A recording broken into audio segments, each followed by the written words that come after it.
Өмір сайыс майдан емес. Кімнің мықты, кімнің әлсіз екенін дәлелдеудің қажеті жоқ. Адамдар арасында түсіністік көп болған сайын ренжісу азаяды. Көңіл мен көңіл арасында кешірімділік көп болған сайын кейістік азаяды. Өзіңнің жеке көзқарасыңмен басқаларға баға берме.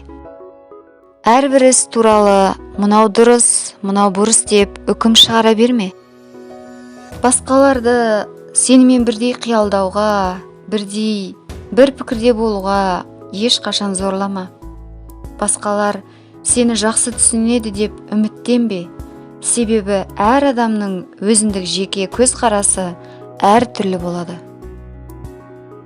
Адамдар әрдайым өзін басқалардан зор санайтындықтан пайда мен зиян туралы көп ойлайды. Басқалардың міндетті түрде өзін түсінуін талап етеді. Шындығында адам өте тәкаппар болмағаны дұрыс.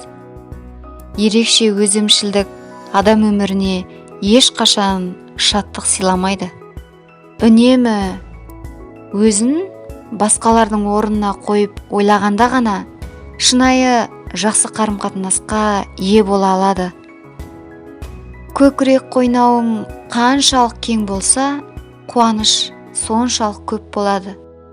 Басқалардың жамандығын айтпа. Егер өзіңнің басқалардың әңгімесіне тұздық бола қалғаныңды байқасаң, оған бола жасыма. Себебі жаман адамды ешкім де сөз етпейді. Егер басқалардан озық екенің байқалғанда ғана елдің өсек аяңына мұрындық бола бастайсың. Басқалардың аузына қақпақ бола алмаймыз. Есесіне соның бәріне сабырлықпен, елеусіздік білдіре алатын сабаз мінезіміз болғаны керемет. Тек көңіл күйіміз тыныш болғанда ғана ұқсамаған дыбыстарды ажырата аламыз. Барлық жағдайдың мән-жайына көз жеткізе аламыз. Жалпы қарым-қатынас барысында ақыл мен сабырға жүгіне білуіміз абзал. Кейбір іске төзімділік таныту оңтайлы шешім, ашу шақыру пайда бермейді. Кейбір адамдарға жол бере салу оң шешім, тіресу еш пайда бермейді. Ауыз жүзінде зиян шегудің келер кетері шамалы. Басқаларақ жеңістік ала берсін. Адамдардың барлығы басқалардың түсінуіне қол жеткізгісі келеді. Кім-кімнің де құрметке бөленгісі келеді. Өзен суы терең болған сайын жылып ағады. Адам білімді болған сайын үнсіз болады. Мінезімізге дізгін беріп қоюдан аулақ болайық. Барлық істі, барлық келеңсіздікті кешіре білу арқылы жеңейік. Істің барлығын кемеліне келтіре жасаймын деуге келмейді.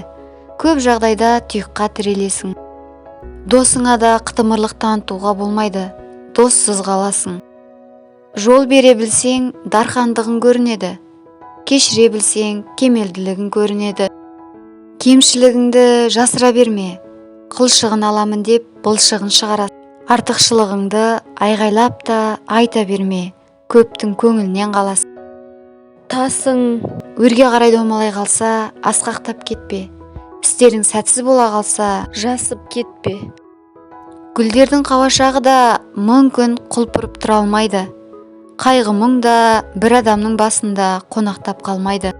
Әуелі Аллаға, сосын жасаған еңбегіңе арқа сүйе. Тәуекел етіп, еңбек ет, тырысып көр. Егер істерің сәтсіз болса, нәтижесіз болса да, көңіл күйіңді түсірме. Бір сәтсіздік, бір сабақ демекші. Осы сәтсіздігіңнен сабақ ала білгенің үлкен жетістігің.